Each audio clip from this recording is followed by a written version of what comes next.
Hola amigos y bienvenidos a este estudio sobre la Biblia en Apologética con Marta.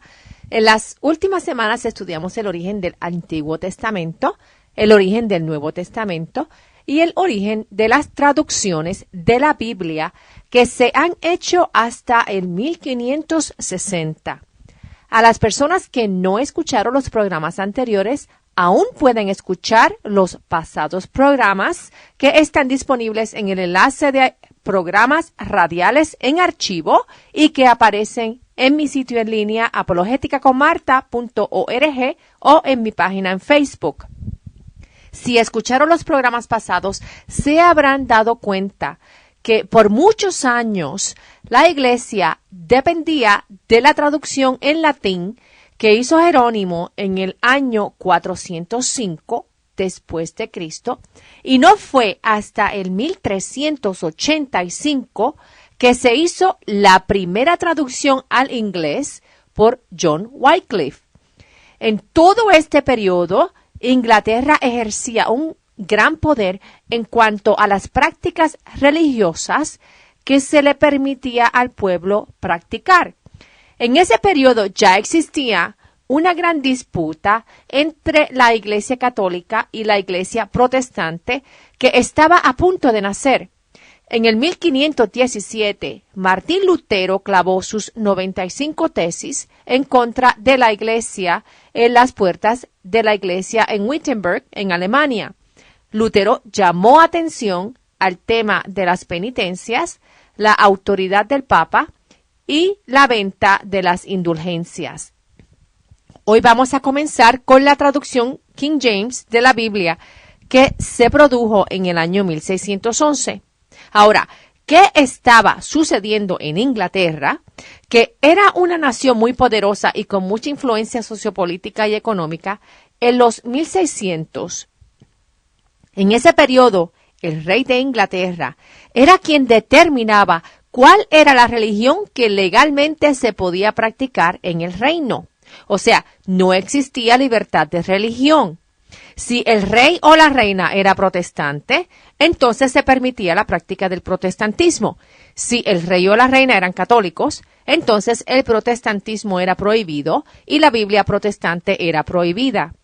Esta falta de libertad de religión fue lo que motivó a los peregrinos en el 1620 a hacer el viaje a América en el Mayflower en búsqueda de libertad de religión. A bordo del Mayflower iba la traducción de la Biblia Geneva. Debido a que los fundadores de la nación americana habían experimentado una carencia de libertad de expresión, carencia de libertad de religión y carencia de libertad de prensa en Europa, ellos se aseguraron que más tarde, cuando establecieron el gobierno en América, la primera enmienda fuese la de asegurarle al ciudadano libertad de practicar cualquier religión y que no sea el gobierno quien establezca una religión en específico, como sucedió en Inglaterra, que el gobierno estableció la religión católica y perseguía a muerte a aquellos que practicaban el protestantismo. El gobierno de América no podía impedir la práctica de la religión que la persona deseara practicar. También la primera enmienda protege el derecho a la libre expresión, a la libertad de prensa, a la libertad de reunirse y a la libertad de protestar pacíficamente. En el 1605, el rey, conocido como King James I de Inglaterra, comisionó a 54 eruditos a producir una nueva traducción de la Biblia. Le tomó 6 años a 6 equipos de eruditos completar el proyecto que culminó en el 1611. Estos eruditos utilizaron la Biblia Bishop, que se había producido anteriormente en el 1568. Utilizaron también la Biblia Tyndale, que se había hecho en el 1525. Y también utilizaron manuscritos en griego de la versión Textus Receptus, que había hecho Erasmo en los 1500. Y para el hebreo de la antigüedad, ellos utilizaron el texto masorético para completar esta nueva versión. Griego había sido el idioma original del Nuevo Testamento y hebreo el idioma original del Antiguo Testamento. Esta versión King James también se conoce como la versión autorizada, aunque el rey nunca dio su aprobación de realeza. Esta traducción King James fue la más popular en los próximos 300 años. La edición King James fue revisada también en el 1769. Como mencioné anteriormente en otro programa, la primera división de la iglesia ocurrió en el 1054, cuando se dividió la iglesia entre la católica y la ortodoxa. La próxima división ocurrió en el 1517, cuando Lutero le dio inicio al protestantismo y se estableció la iglesia luterana. En los 1500 también se inició la iglesia anabaptista y la calvinista o presbiteriana, y de los calvinistas en los 1600 se originó la bautista y los congregacionales.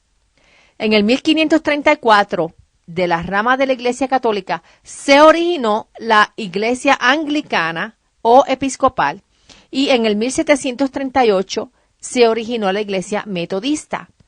Muchas otras divisiones surgieron de estas divisiones, pero solo lo menciono para que tengan una breve idea de cuándo se originaron algunas de las denominaciones de la iglesia más reconocidas. Luego de la versión King James, no tenemos una nueva versión hasta que se hizo la versión revisada en el 1885. En esta época de los 1800, el liberalismo y nuevas teorías en contra de la confiabilidad de la Biblia se estaban levantando en universidades y en seminarios bíblicos. Algunos eruditos estaban dándole origen a ideas de que la Biblia estaba llena de errores y no era confiable. Sin embargo, entre el 1629 y el 1947, se hicieron descubrimientos de manuscritos bíblicos de la antigüedad. Estos descubrimientos refutaron las teorías de aquellos que estaban negando la confiabilidad de la Biblia. En el 1629 se descubrió una copia del Códice Alejandrino. ¿Y por qué este códice es importante en establecer la confiabilidad de la Biblia? Veamos. El Códice Alejandrino en la Librería Británica es uno de los 3 y más importantes libros que tenemos disponibles de la Biblia completa en el idioma griego. Los otros códices disponibles son códices sinaíticos, también en la Librería Británica, y el Códice Vaticanos, que está en Roma. Estos códices son los libros más tempranos que utilizaron decoraciones y divisiones en el texto para separar versos y capítulos. Ahora, ¿qué son estos códices? La palabra códice viene de la palabra latín codex, que significaba tronco de un árbol. En los tiempos de la antigüedad, en Roma, ellos utilizaban tabletas finitas de madera para escribir. Durante el segundo siglo, cuando los textos cristianos se comenzaron a escribir en libros, en vez de rollos de papiro, se les dio el nombre de códice a estos manuscritos de la Biblia.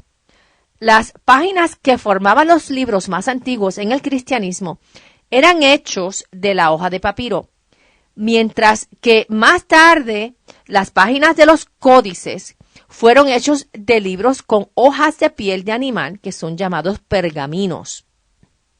Si una persona va a la librería de Inglaterra a inspeccionar el Códice Alejandrino originado en el 425 después de Cristo, ¿con qué se va a encontrar?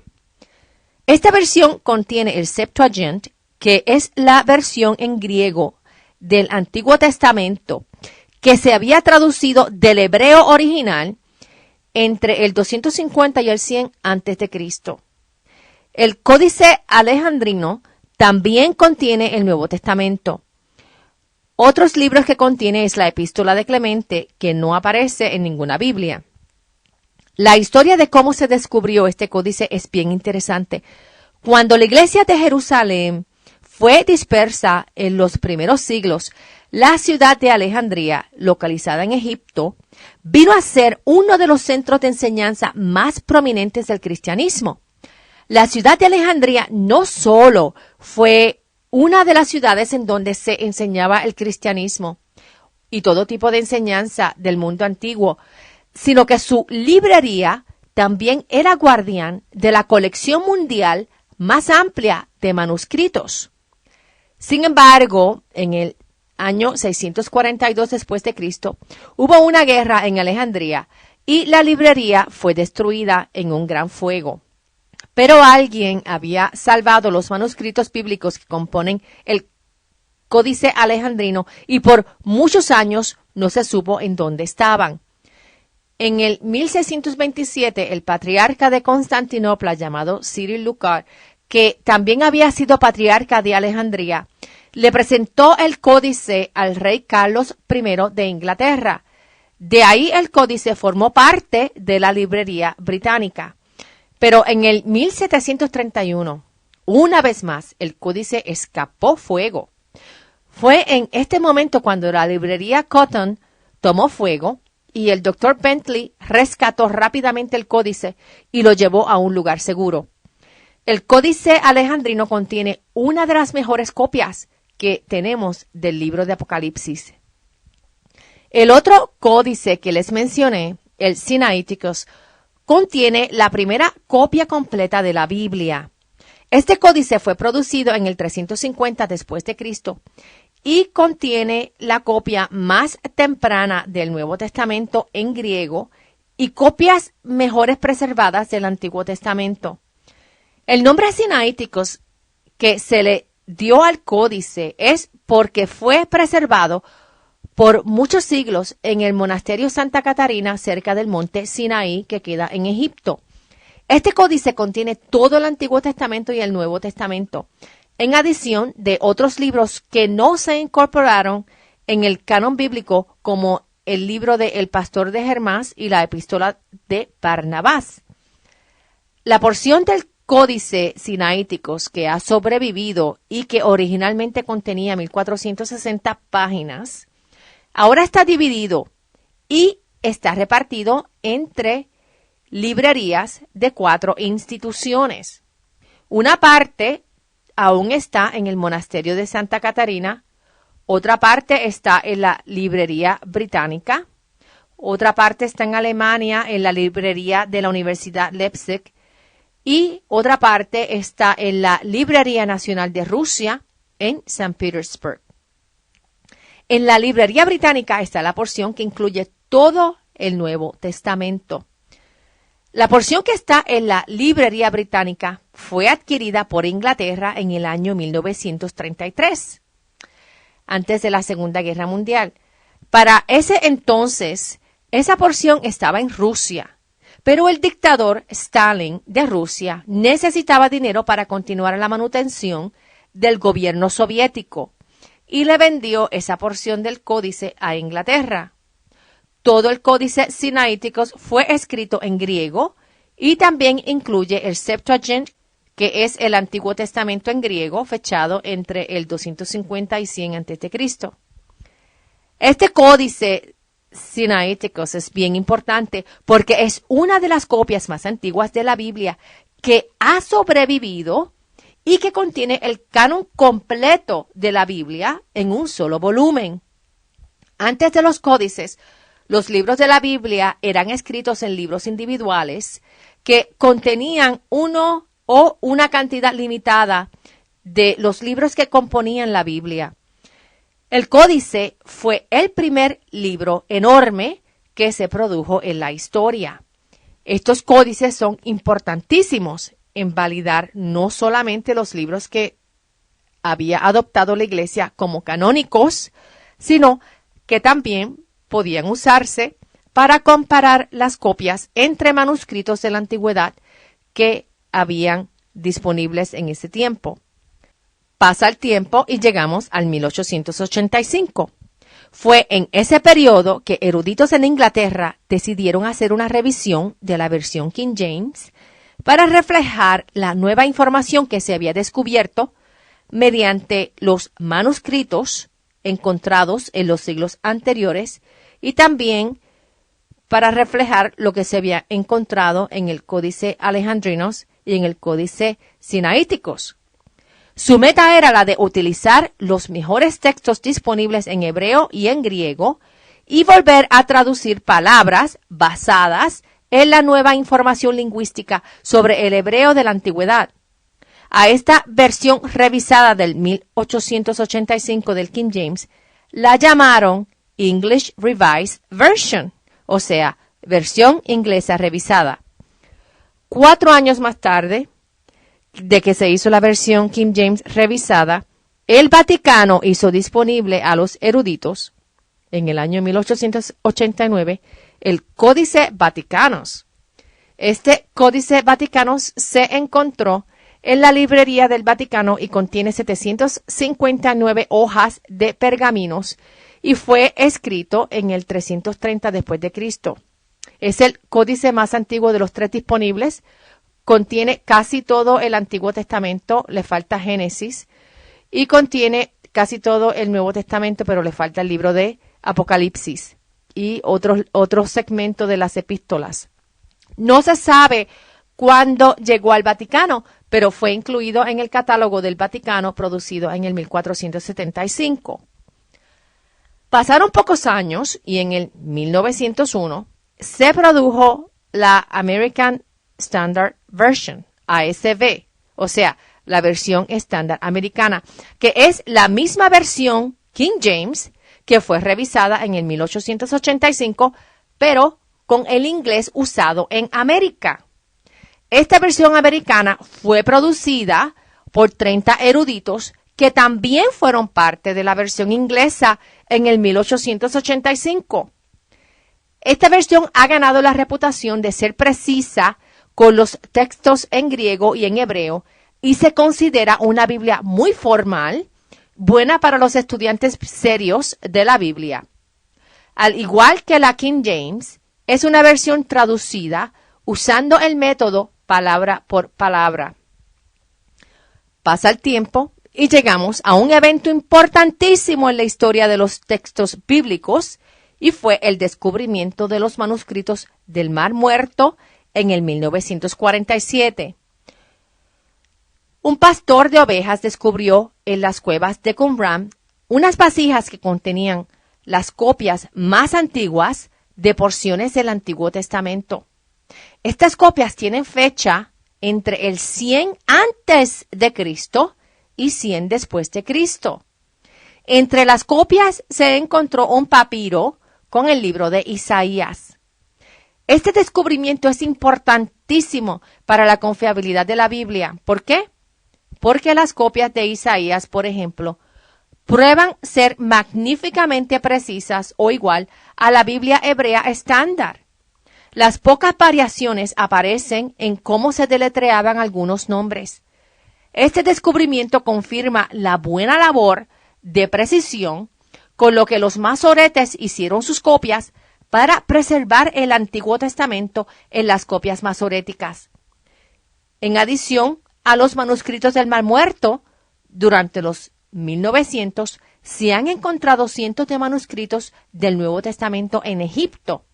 De hecho, al día de hoy tenemos sobre 5.300 manuscritos en griego del Nuevo Testamento, y uno de ellos contiene el Evangelio de Marcos fechado al primer siglo.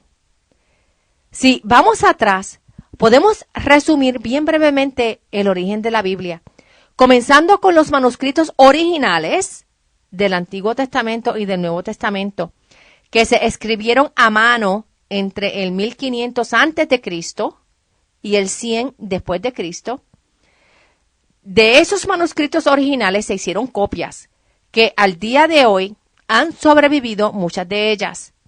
Tenemos disponibles copias de los papiros del Mar Muerto y estas copias tienen fecha entre el 100 antes de Cristo y el 100 después de Cristo. Luego tenemos copias de los códices, que son libros completos del canon bíblico, con fecha del 330 al 425 después de Cristo.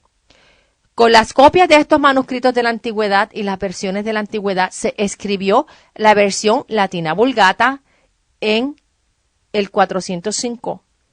Luego, más tarde, se escribió la versión Wycliffe en el 1360, la versión Tyndale, escrita en el 1525, la versión Coverdale, escrita en el 1535, la versión Matthews, escrita en el 1537, la versión Geneva en el 1560, la versión Bishop en el 1568, la versión Douay en el 1610, la versión King James en el 1611, la versión revisada King James en el 1885 y la versión americana estándar en el 1901. Si se han dado cuenta, en este estudio no he presentado nada de las miles de otras traducciones en otros idiomas disponibles a través de los siglos, con excepción de la Reina Valera en español, de la cual les hablé la semana anterior. Cada versión tiene su historia y es importante reconocer que los traductores han tomado gran esfuerzo en tomar como base las escrituras bíblicas según escritas en su idioma original, que fue en griego, en hebreo y parte en arameo. Si alguien de los que me escuchan hoy vive en California o cerca de California, y si tienen la oportunidad de visitar Santa Clarita en California, hasta el día 2 de abril van a tener la oportunidad de visitar una exhibición presentada por el Museo de la Biblia, en donde pueden ver una colección de sobre 400 manuscritos, artículos y accesorios utilizados para la producción de la Biblia, y también pueden ver Biblias traducidas en diferentes idiomas de la antigüedad. Allí verán una réplica de la imprenta de Gutenberg y presentaciones visuales de cómo se desarrollaron las diferentes versiones de la Biblia. Es una exhibición extremadamente educativa en cómo adquirimos la Biblia. Esta fabulosa exhibición va a ser parte del Museo de la Biblia, que va a abrir en el 2017 en Washington, D.C. Y si quieren más información sobre visitar esta exhibición, pueden ir a el sitio en línea explorepassages.com. Cuando miramos hacia atrás en la historia, vemos cómo Dios nos dio su palabra.